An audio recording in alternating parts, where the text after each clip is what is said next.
Ayan na siya. Meron pa din. Ayan na siya. Ayan na siya.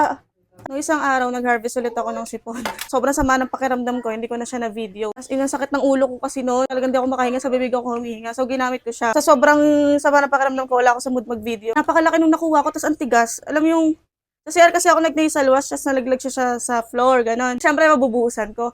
Nung binubuhusan ko siya, hindi siya sumasama agad. Ganon siya katigas. Sa sobrang kulay green siya. Barado pa rin yung ilong ko, pero kaya ko naman na mag-video ngayon. Nung nakaraan kasi talagang sobrang sama ng pakiramdam ko kahit may video, hindi ko kaya. Ewan ko lang kung may makukuha ko ngayon, pero barado ko sa ilong ko eh. Game.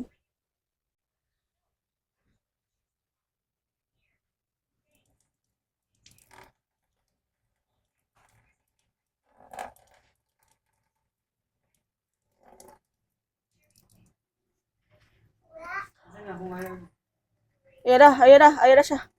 Meron pa din. Ayan na siya. Ayan na siya. At tigas siya, di ba? Nakita niyo, tigas! Ganyan katigas yung kahapon. Hindi, mas matigas dyan. Mas matigas dyan. Ang ina ka, kaya hindi ako makahinga. Ngayon, HD na yung paghinga ko. Ganun yung kahapon, pero mas malaki doon.